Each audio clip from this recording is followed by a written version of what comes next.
This morning I opened my weather app and I was surprised to find out that it's gonna snow tomorrow.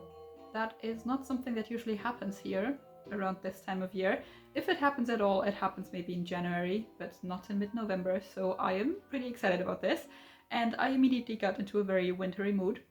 So naturally I went to Ravelry to look up what I could make this winter. I think winter to me is a time where you really don't have much else to do. So there's just a bunch of time to sit at home and knit and maybe try a new technique or find a pattern that is a little more complicated and time intensive. And I also this time went out of my way to find patterns from specifically small designers that you probably haven't really heard of. There are one or two in there that I stumbled across before and I was really happy to find their name again, but I just wanted to introduce you to a few patterns that aren't already everywhere.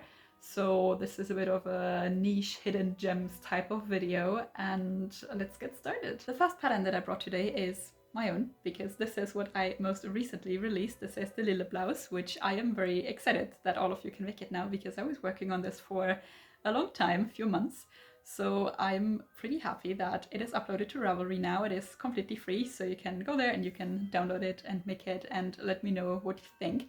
It is available for 10 sizes for bust circumferences between 75 and 155 centimeters, and it is knitted with a DK weight yarn. I used an alpaca silk blend, so it is actually pretty warm, which is quite nice, but it is still thin enough to fit under all kinds of thicker jackets. So I really like this garment and I hope you do too. It is not the most complicated knit, but there's something interesting going on most of the time. There's lace and color work. It's a circular yoke, so you can knit it top down, you can try it on. So if you're looking forward to cast on next, I would definitely recommend this. This is the Bell Sweater by Gunnar Sommerfeld. I think it's probably a drop shoulder construction. It kind of looks like it.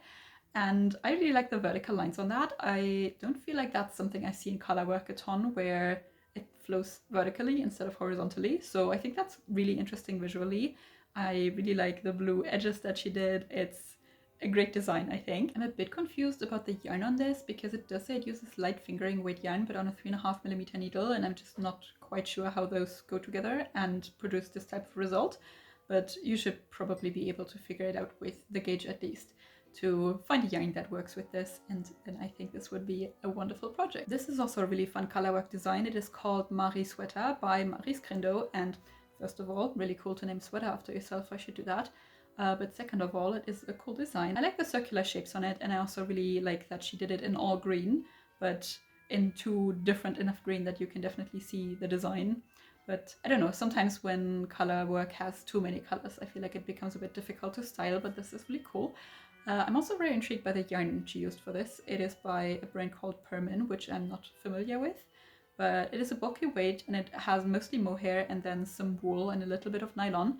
So I feel like that's a cool mix, especially in that weight category. I don't see that very often, and it gives a really cool effect where you have this mohair type of halo, but still a thick enough yarn with the wool to, you know, get done with a sweater pretty quickly. This sweater actually uses a very similar yarn from a different brand, which I didn't know those were so common, but it is called the Colourpop Sweater by Marta Jacobsen. And what I enjoy most about this is that it is a bulky weight, but it looks really intricate. So I feel like you could get done with this relatively quickly. It is obviously still color work and it's still a full sweater and an oversized one too, but it looks a lot more complicated and like a lot more work than it probably is. I think this is really fun. It is definitely really colorful, but obviously you don't have to do that. And I think she also mentions that you can use scrap yarn for it, which would also be perfect if you're somebody who has a lot of yarn scraps laying around. This is the Making Waves sweater by Johanna Malen Skuladotir, and it is knitted with a DK weight yarn on 4mm needles. And I enjoy the boxy fit, I enjoy that it is knitted top down, and I really find the colorwork design very creative. It does look like waves, but it could really be anything else. You can do just two colors, you can do a lot of different colors. If you are somebody who uses the same yarn all the time, you might have like odd amounts left over that you can use for this. So this seems like a really fun knit. Moving on to cable sweaters, this is the Terra sweater by loveknit.nl, and my favorite part about it are the sleeves. I really like that they're left so open, they don't really have a cuff. So I don't know how practical that would be, but I think it looks really cool for a cable sweater, because I feel like mostly they're pretty heavy because of the cables, so they need a lot of structurally sound elements like a collar that you pick up later, or cuffs or stuff like that. So I don't see cable sweaters like that very often. It is knitted with an Aran weight wool, and you knit it top down. So you start up here, and I think you do the front and the back panel flat, and then you can connect in the round for the rest of the body. This one I picked because it's just a very classic cable sweater. Like if I imagine a cable sweater in my mind, this is basically what I come up with. I really love it. It is called 𝗀𝗡𝗧𝗧𝗘𝗥𝗡𝗦 by 𝗙𝗂𝗡𝗀𝗡, and it is knitted with an Aran weight wool held with a mohair. So seems like a pretty warm combination. I don't know if that would be incredibly suitable for where I live, but if you live somewhere colder, that is definitely something you could go for. And obviously you can just use any other Aran weight fiber if you don't want to make it quite as warm. It is knitted top down, and it specifically says that it is suitable for people who haven't done cables before, which I've never knitted like a full cable garment. I've like tried them here and there, and I've knitted a bunch of swatches with cable and learned a bunch of cabling techniques somehow, but I never made a cable sweater. It is definitely on my list, so this might be something I would be interested in going to. This is the Fall in Love sweater by Knitting Dorothy, and it is kind of the cleaner version of the previous one. It is also a very classic cable sweater, but the cables are a little bit smaller and further apart. It's knitted on a DK weight yarn, so it just seems a bit more lightweight. This is very much leaning in the other direction. This is the Whirlwind Jumper by Brenda Lamb, and it has very chunky cables. It is also knitted with a very chunky yarn, a super bulky weight actually, with 7 stitches as a gauge, which I don't even have needles for that. It says 15 millimeters, but I think it looks incredibly cool and unique. This sweater is also doing something different with cables, but something more basic, I would say. This is the Tight Lace Pullover by Burn Knit Pearl, and it is knitted with a worsted weight yarn. It is knitted top down, and most of the sweater is just plain, but you do these cables in the front, which I'm not even quite sure how, but I'd hope the pattern would explain that. But it looks really cool. It kind of reminds me a bit of just a graphic t-shirt essentially, where most of it is plain and then you have a design in the front, but as a sweater and with cables. So this is very interesting. I really like this. Moving away from cables into sweaters that have other interesting elements, this is the 𝗙𝗚𝗡𝗧𝗧𝗘𝗥𝗡𝗦 by Paula Nakin-Yemi, and it is a lace sweater, which isn't incredibly suitable for winter maybe, but I would say it's a good time of year to make one because you have more time to sit down and figure this out. It also specifically says that this would be suitable for somebody who hasn't knitted lace before, so if you're trying to get into that, this might be a good pattern to go to. And there's also a short sleeve version of it. This is also a lace project. It is called the 𝗙𝗛𝗧𝗧𝗘𝗥𝗡𝗦 by Line Pedersen, and I really like how it combines something that is usually more of a rustic or cool looking feature, namely the zipper, with something that is more like girly, like the lace in front. So I think this is a very unique combination that I haven't seen executed this way before. It is knitted with a DK weight wool and alpaca mix on 5mm needles. This design is achieved with dropped stitches, which isn't something I've tried before, but I'm very intrigued by. It is called the Pixie Sweater by Knitty Bay, and it is made to measure, which is pretty cool because I don't really see that much in knitted garments. I feel like I see it a lot more in crochet. It is made on 7mm needles with an Aran weight yarn. You can apparently just use whatever you want yarn-wise, at least from the fibers. There are some lengthy explanations for what you can use for the different types of stripes. So I feel like you have to have a little bit of an idea for what you want your sweater to look like. In the end, this seems to be a little less guidance than for the other patterns, but I think the result is very cool. This is the Cord X Pullover by Nini, and it is knitted with 4.5mm needles on an Aran weight yarn. And it features this crisscross detail along one sleeve, I believe, but you should probably be able to figure out how to do it on both if you want it to be more symmetrical. And apart from that, it is mostly a plain top-down sweater, but I really like this detail, which you can knit or crochet, or you can just use a store-bought ribbon, which maybe it would also be fun to switch them from time to time. So if you buy a store-bought one, you could buy some in multiple colors, like one that matches the sweater, or one contrast color, like with the gray here. I would assume maybe a red would also go very well, so you can switch them out and kind of adjust the sweater to whatever outfit you're wearing. That would be really fun. And then lastly for sweaters, this is the Sonntag sweater by Sif Arsent, and I really enjoy the off-shoulder design. I think it looks very fun. It is not something incredibly common, and it still looks warm and cozy. She made this with an Aran weight wool on 4mm needles. And apart from that, it is just a plain sweater, so I think knitting should be fairly straightforward, just a cozy stockinette project that gives you very interesting results still. Moving on to cardigans, I really like the cabled sweater, so I looked for a cabled cardigan and I found this one. It is called Ingeborg Cardigan by Scout Studio, and they used an 𝗙𝗏𝗡𝗚 wool to make this. And my favorite part of it is how it isn't symmetrical, so you don't do the same thing on the one front panel as you do on the other front panel. It's like different types of cables, so it's kind of fun to try different cabling techniques maybe, and also it produces a very interesting result that still looks visually very cohesive. This is the 𝗰𝗯𝗹𝗏 by 𝗙𝗏𝗡𝗏, and I really like the plaid on this. I think that is a very fun thing to put into knitwear and not something that I see very often, so I would really like to make this. I also enjoy the color on it a lot. I like that it just sticks up like that. It looks very warm and cozy. It is made with an 𝗙𝗏𝗡𝗚 wool and it is knitted top down, so that should be pretty fun. And then for the stripes, I guess you could also use leftovers if you have any. This project combines color work and cables, and it is called the Aspire cardigan by Sohae Kim. It is made with a DK weight yarn, and I think it looks really traditional but also really modern at the same time. I feel like the fit of it is pretty modern. It is relatively oversized, but the cables on it and the way that the color work is placed just looks like a very traditional, maybe Fair Isle cardigan. I really like the white and red version. It looks a bit Christmassy though, so if you're going for that, that's great, but I think you can use another color for that and kind of get rid of the Christmassy look and wear it all throughout the cold season. This cardigan is called Maya Light by Helene Magnusson, and this is actually this traditional cardigan I had in mind. I think it looks incredibly cool. It looks like a lot of work too. It is a sport weight yarn, so it will probably take you a while, but this is the type of labor of love project that you can pass down to your grandkids, I guess. It is definitely colorful. I don't know if that's for me. I think you could give it a more modern twist if you use different shades of the same color. I think that would look pretty fun. Regardless, it's a really cool project. It is definitely something that will take you all winter, so if you have no other plans, then I would recommend casting this on. This one is a steeked cardigan, as was the last one, which is actually a technique I've never tried before. So maybe sometime this winter or any upcoming winter I will do that. It's called Hunted on Fair Isle Jacket by Pat Bishop-Carlson, and it gives grandpa, I mean it just gives grandpa because a grandpa's wearing it. I kind of know that. I want a grandpa cardigan, because who wouldn't?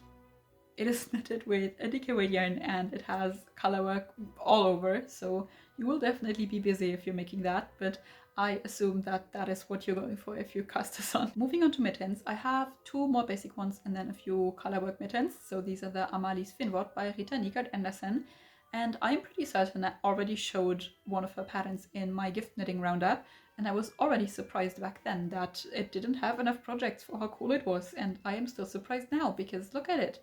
It has lace cuffs and you can fold them over and it looks incredibly adorable. There's also one version that she did in red and white, so it looks like Christmas mittens. I think it's really cool. It is knitted with a sport weight wool, and I think this should be a fairly quick project that still looks very elegant, very warm and cozy. Would also be great gift knit. These are the Space Between mittens by Sconsa, and I'm definitely keeping an eye on those because I'm currently knitting something with 𝗙𝗏𝗏𝗏 Peruvian, which is also used in this pattern. And I think I might have a few balls of it left over, so this would definitely be a cool project to go to, especially since I want to try cables, and this has cables. Very pretty cables, so I'm keeping this on my watch list. For the colorwork mittens, I found this pair. This is the Sea Breeze mittens by 𝗙𝗏𝗏𝗏𝗏, and I like that this is made with an 𝗙𝗏𝗡𝗏 yarn, and it also says that this is a good pattern to go to if you're a beginner for mittens, if you haven't made any before, which I think is pretty cool because they should be really quick, but they still have this traditional mitten shape with a bit of a more modern pattern. I always like the monochrome colorwork patterns. I should do those more. These are the Prairie Sampler mittens by Brianna Thompson, and they are definitely a little bit more work. They're knitted with a fingering weight yarn, but I think they look really cool from far away. Like when you kind of take a step back from the picture, it already looks like a really fun colorwork mitten, but then when you look at it more closely, you have so many little things to discover on there. So I think that would be really fun to make and to wear. This is called Nissar by Made by Mata, and I actually am not sure if this is a reference to something, if this is characters I'm supposed to know. I don't know these characters, but I think they're insanely cute with their little hats. And I also really like the way that these mittens look from the inside, and on the cuffs I really like the color work that she did there with the stripes. It reminds me a bit of candy canes, and this is also a DK weight yarn, so a relatively fast project still. Very adorable. Moving on to socks and sock adjacent items. These are the Northern Leg Warmers by Lene Krog. She has some other items in this design, but I like the leg warmers the most. I think they look really cozy, and I actually don't have any leg warmers right now. They should also be pretty fun to knit. at least if you have something to easily knit small circumferences. They are made with a worsted weight yarn, so also pretty quick project, and I think these are really fun. I really like the pattern on them. These are the 𝗙𝗛𝗏𝗏 socks by 𝗙𝗛𝗏𝗏𝗏𝗏𝗏𝗏𝗏𝗏, and they are a pretty basic sock made with light fingering weight yarn, so you will do a lot of plain knitting, but they have little ruffles at the top where the cuff is, and I think that is really, really cute. It is a really fun detail to have poking out from over your shoes. I think it would also work with boots if you made the socks a little bit longer, but I guess that's all dependent on how much yarn you have and how much patience you have to knit a long cuff. I also found some lace socks, which initially didn't seem incredibly practical, but I think there's a middle way between having just a plain sock and having a very lacy sock that isn't that usable anymore, which I find that this strikes the balance pretty well. It is called Sentimental Memento by Lauren Rad. It is knitted with a fingering weight sock yarn, and it has a little bit of lace. It has these vertical lines. I think it looks really flattering. It seems like it would be fun to knit. It seems like it would be a fun sock to poke out of your shoe, and still it seems like something you can put on all the time and not have a really complicated time finding occasions to wear it. This is also a fingering weight lace sock. It is by Shannon R. Hobbs, and it is called Quilted Cosmos Socks, and it looks like a little quilt blanket. It's so cute. I really like this, and because the quilt parts are only in the front, I still think that you can wear this sock and shoes and everywhere you go, and it is not incredibly complicated to style it. It also looks pretty fun to knit because you have the larger part of the sock that is just plain stockinette, and then you have something a little bit intricate to do in the front. And then lastly, these are the Pano socks by Louisa Anderson. They are apparently inspired by a Barcelona sidewalk, which, why not? Wherever you come up with your new knitting pattern, I guess. They're really cool, and I also like that it incorporates structure into sock knitting. That is not something I see all of the time. There are definitely some structured socks out there, but you know, this is really small and delicate. It won't annoy you when you're wearing them. It won't be difficult to get them into shoes, but it still looks really interesting. Moving on to hats, I obviously couldn't help but bring a cabled hat. This is the Ties That Bind hat by Ethan Barclay Anew, and I like how it looks pretty basic, like something you can throw on every day, wear with everything, but still looks really fun to knit, like very engaging project. And I also like that it's short. I don't really like when the hats stick up like that. So I think this is a cool project. I discovered a subset of really cool hats when I was looking for patterns for this, which is lace hats. That is not something I ever put together in my mind, but I am incredibly intrigued. This is the Ingrid beanie by Ida Granson, and it features this star shape up here. It still looks warm even though it's lace. This is definitely a fun project to make if you have a bit of worsted weight yarn laying around. This is actually somewhat similar. It is the Carol beanie by Daphne Knits, and it combines cables with color work. It looks very cool. I'm not even quite sure how this is achieved, but it looks like a fun knitting experience, and also like it is really pretty when you wear it. It is made with Cardiff cashmere, so also a very cozy hat. But yeah, I guess you could find any other, it's Cardiff cashmere sport weight yarn, I'm actually not sure, but I'm sure you could find something else to replace that if you wanted to go for a bit of a cheaper project. Regardless, I think this is a really cool idea. I also have a bonnet. This is the Wonga bonnet by Burra Knits, and I really like how it has the little triangle up here. It looks incredibly adorable. It also comes in kid sizes and in adult sizes, so you can make this for literally everybody. You can even make matching ones for the whole family, which is really cute. And then lastly, I have this very interesting colorwork hat by Claire Hutchinson. It is called I Love May. It is knitted with a fingering weight yarn, and it doesn't just feature a colorwork pattern on it, it features like a whole picture essentially. It looks like you're sitting at the beach and looking out at the sea, at the little lighthouse and the waves and the birds, and I think that is really creative. For the scarves, I brought 2 smaller ones and 3 larger ones. This is one of the smaller ones, and it is also my own design. This is the Lumi scarf. It is a small lace scarf that I made with Cardiff cashmere. It features a small lace pattern repeat all throughout. It has some I-cord, and it is incredibly cozy. You can just tie it once around your neck. It is also long enough to tie it twice if you want that. And I have been wearing it around the house for the last couple of days since I finished it. I'm really excited about this. Test knitting might still be running for this when the video comes out, so I don't know if it's available yet, but I will put the link down below as soon as it is. It is also a great gift knitting project, I find. I think it took me just over 10 hours to make this, so if you're still looking for a quick project to make for your loved ones, then I would point you to this one. This is the Nora scarf by Magdalena Itofa, and I like about this that it is basically just one of those small scarves that we have all seen everywhere, but the way you can tie this is really intriguing to me. It looks like a bow. It looks like something you would find on a present. I think it's a little bit Christmassy maybe, but very cute. You don't have to make it in the red, so you could just pick a different color and tie it that way.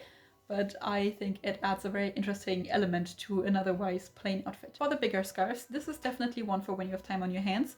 It is called Scarf Lovebirds by Sonja Neukomm, and it is achieved with double knitting on a fingering weight yarn, so it will take you a while to get through, but I think it should be worth it. I also like how for the one side she has this, I don't know if it's a self-striping yarn, but it kind of has a gradient to it, so that makes it look a lot more interesting too. And generally it is just a really cute design. I love the flowers. It is almost a bit spring-like, so maybe more something for after Christmas going into spring. This is the Lua scarf by loveknit.nl, and it is knitted with a sport weight yarn. I really enjoy how it has not just a pattern repeat, maybe parts of it are repeated, but it looks very cohesive how this lace design runs all throughout the scarf. I don't know what it is supposed to be, maybe a branch, maybe just a cool design, I'm not sure.